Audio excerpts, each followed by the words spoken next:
Hello and welcome, beautiful, beloved souls.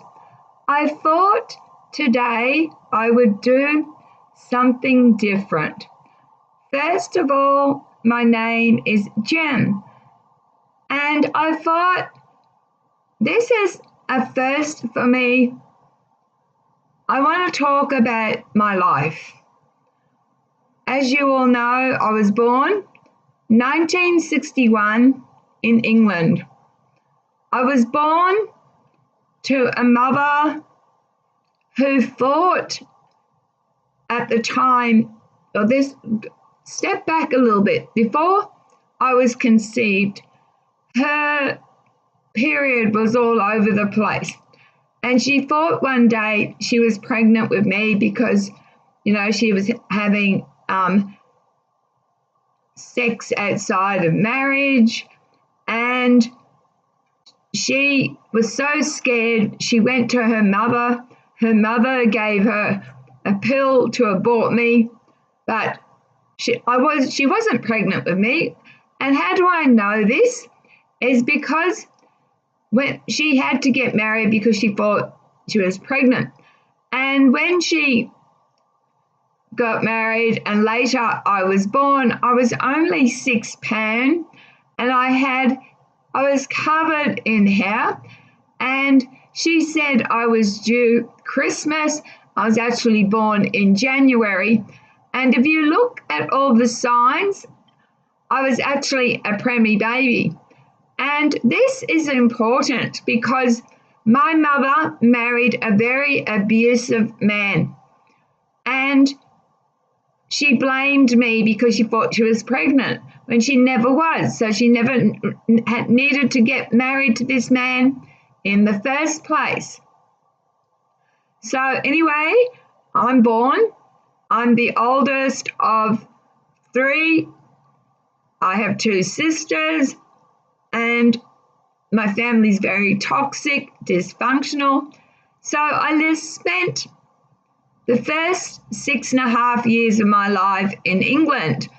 I had a lot of aunts and uncles who were only teenagers themselves, so I was the firstborn.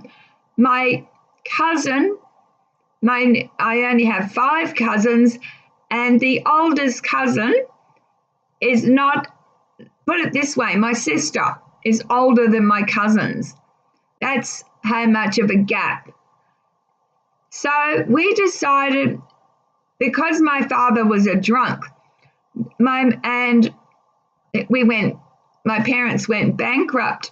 So they decided that 2 things. My mother had this idea that if she left England and Australia was the land of golden opportunity, she would leave, the fact that my father was a drunk and had all his friends at the pubs, leave that all behind, not thinking the consequences through, that Australia is a big alcohol drinking nation, and there's pubs here in Australia that my father could make new friends. And the second reason they left England was because Australia was the land of golden opportunity. My parents were bankrupt, so they thought they'd have a new start. So my parents, at the age of 26, said bye-bye to all the rallies, and we left. We were 10-pound poms known, and we came out on what was the biggest ship liner at the time. It was called the Ellinus. It was a Greek ship liner.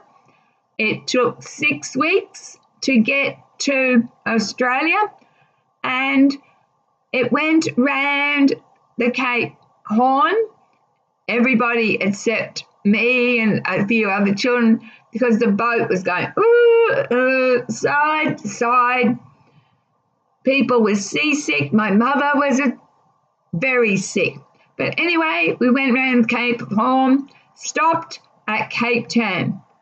And this was the time of the apartheid. I saw something horrible. When we were in Cape Town, we got into trouble for sitting in the wrong part of the bus, because I'm not being politically incorrect here. I'm just telling you how it was.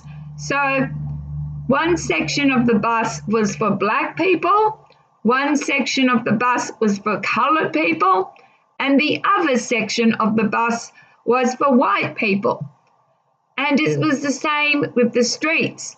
Only whites could walk down a certain part of the street. Colored and blacks had to walk down another side of the street. And this is where I get my sense of justice, where I hate this term race, because we're all the human race, is because we were walking down one of the streets and a white man had a stick and he was laying in, whipping a black man, blood everywhere. And I said to my dad, stop it. Stop this. It can't happen. But my father said, there's nothing that can be done because white man rule. Because as I just told you, it's the apartheid. Anyway, we get back onto the ship and we land originally in Perth. According to my parents, all our toys, customs went through looking for drugs. I don't know whether, parents tend to embellish stories. I don't know whether that's true or not. I'll come to some part of that story later. I might have to do my story in sections. So we land in Perth and then the ship goes to Melbourne. We get off at Melbourne and take a train. It was freezing that day in Melbourne. And we take a train from Melbourne to Brisbane, where we were sent to an immigration camp at Wakel. Now, at Wakel, a couple of things stick out of trauma. My mother caught rheumatic fever, and I can remember her carrying boiling hot water because she was going to do the laundry. Remember, I come from a different technology that's available today.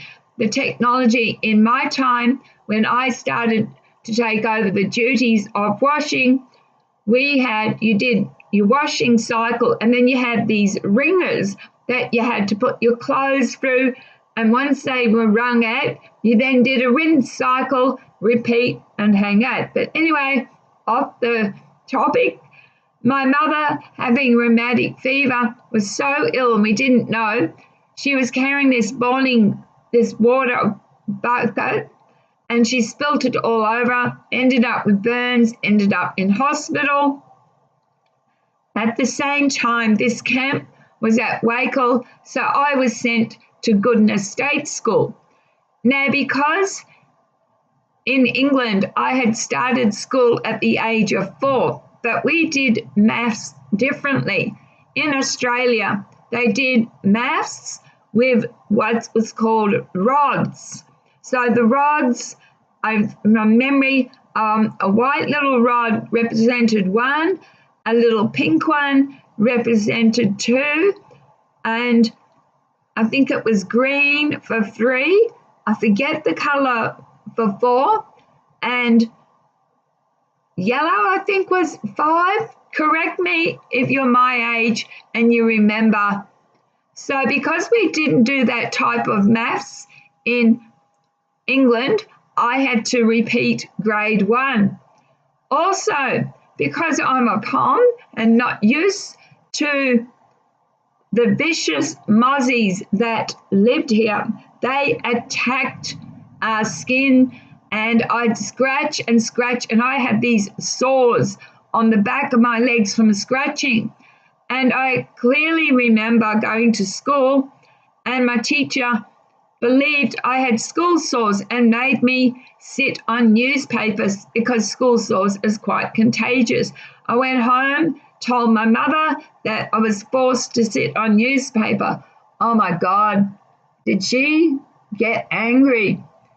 Anyway, we moved out of that camp, and we moved into a shop. And I hated this shop because it was on the back of a picture theatre. This picture theatre had been around for a while. In the back lived an old man. His name was his age was 99. His name was Bert, and he remembered Bert Hinkler. He was friends with Bert Hinkler. And if you don't know who Bert Hinkler was, he was something important to do with flying in Queensland. You'll have to look it up. And this guy's name that I knew was Bert Hyde, and he was like the manager of the picture theatre and, of course, our shop. And I had to go to the toilet. We didn't have a toilet in our house.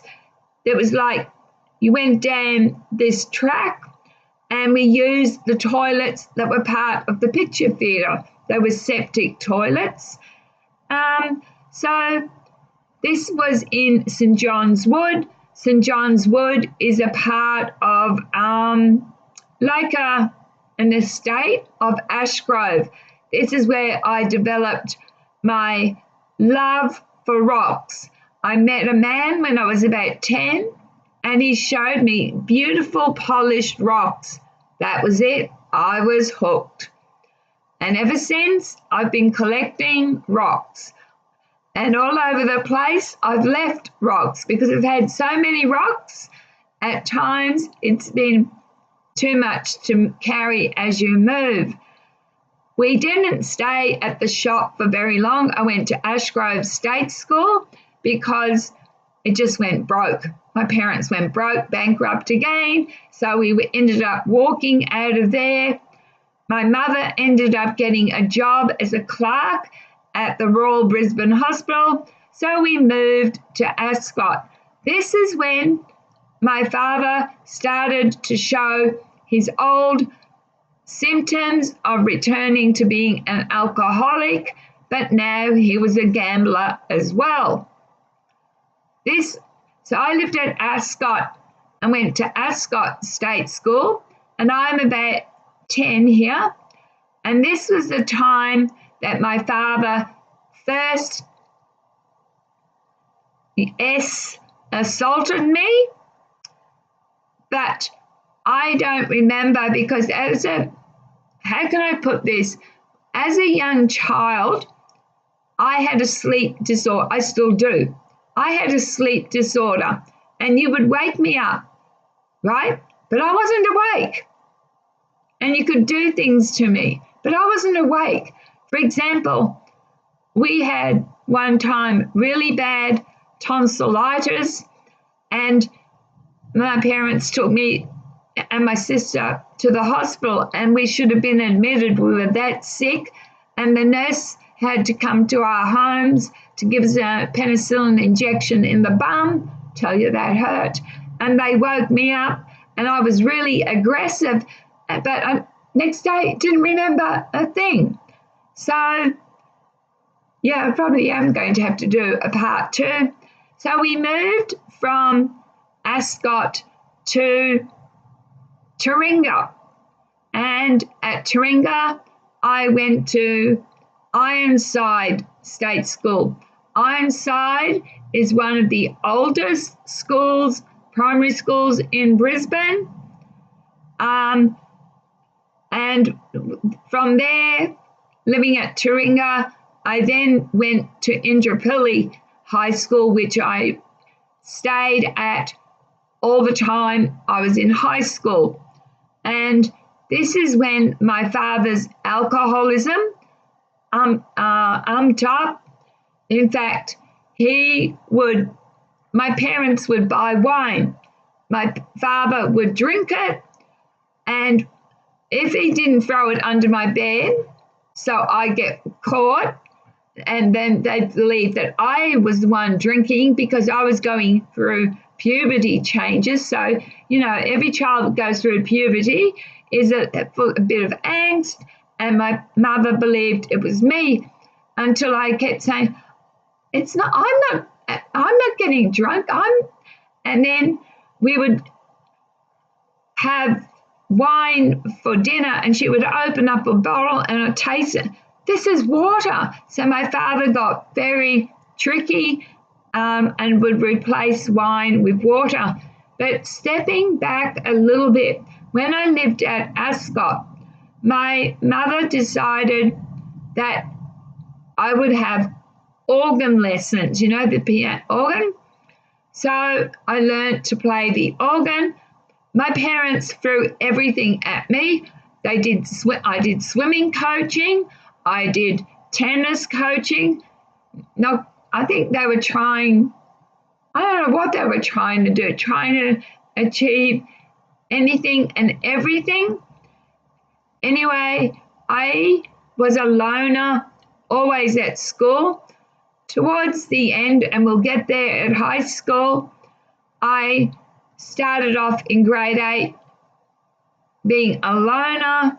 I cried very easily. I was a very sickly child, used to get pneumonia very easily. I've had so many bouts of a pneumonia. Nearly died 2012 with pneumonia, and had pneumonia again in 2014, 2015. I've got asthma and COPD. I don't know whether that's a contributor. Also, as a teenager, and I know this story is all over the place because I haven't written it down, because I had scoliosis and kyphosis, I had to wear a back plaster. So it covered me from here to up to here. You couldn't wash. So every 6 months they would take off the back plaster and they would put a new one on the back. So it was made of Paris of plaster, back plaster on. I also had very long hair, and before I went into the plaster cast on my back, I was as skinny as a rake. I also had to have braces and so many teeth pulled because they said I had too many teeth for my math. Well, my mother spent a lot of money on my braces, and look, my teeth are still crooked. Anyway, we get to high school, and I was bullied at high school in the earlier years by what I thought were prettier girls. I had no self-esteem. I thought I was ugly, and these girls bullied me. This would lead to me at 14 losing my virginity because I just wanted to be beautiful and loved, and so I wasn't getting love from home. And I'm going to leave it there and do another video about part 2 because I ran away from home several times because my father used to, if I was late home, I would be accused of going off the boys. And I did hang around with boys because there were no girls where I lived, and there was just boys. And just before I leave you with my story, I hung around, they were known as the Oxley Gang. Well, I was ganged several times because I thought I was one of the guys. But no, that's not how they saw me. They saw me as a girl with a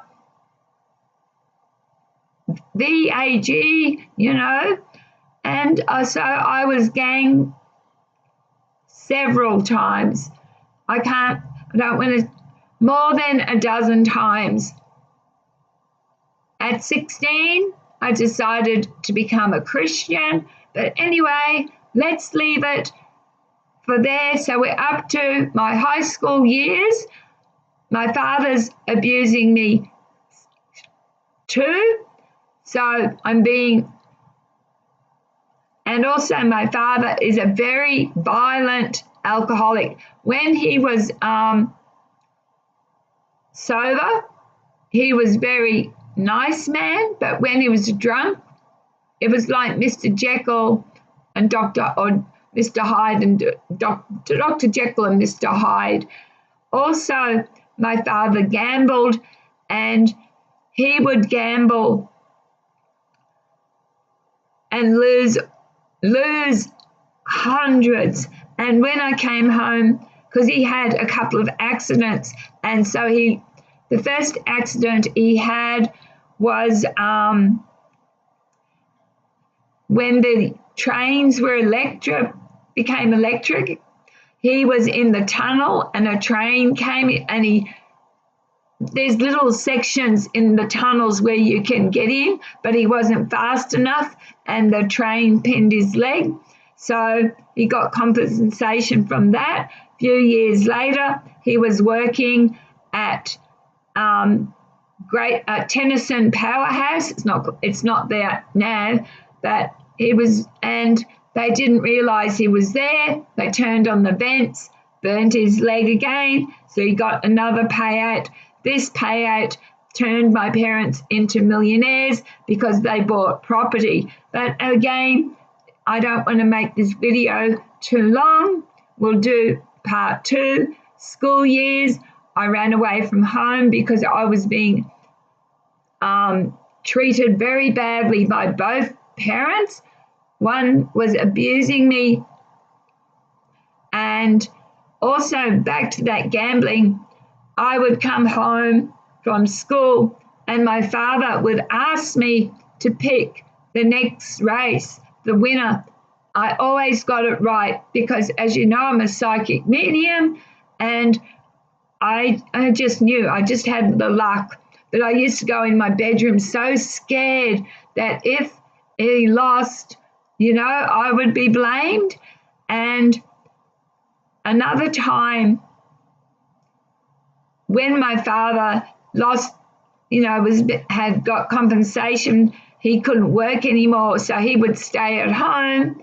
Before he stayed at home, we 3 children used to do all the work. In fact, I started cooking from the age of 10, but once my father stayed home, we would come home from school and he would be sitting there with his jocks half down. You could see everything, and pornographic material all over the table. And we'd have to clean it up before my mother would get home from work.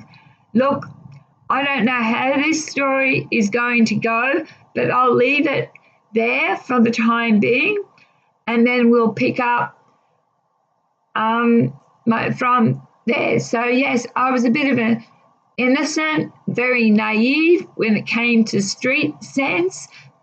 I'm thinking I was one of the guys and would just get cornered by sometimes it might have been two guys. There was one stage 12. All right, I'm going to leave it there and then tell you about I met my first husband when I was 16. He went to Oxley High. I was in Indooroopilly High. He was a year ahead of me.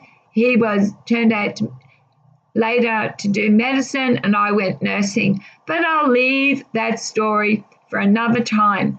If you're interested, that is, please drop a comment if you're interested in me telling more of my life story. And just before I go, I want to let you know at school, scientific calculators didn't come into being until I was in grade 10. I had left high school before computers came. My younger sister, was the first to learn about computers. I went later in my 30s and did DOS and office skills. But I'm ahead of myself. We've got to talk about my first marriage yet. All right, I'll leave it there. So drop a comment, please, Are you interested in hearing more about my life, or should I just continue to talk about spiritual topics? Thank you very much for watching. Please be kind to each other and to yourselves. Love, light, and blessings. Bye.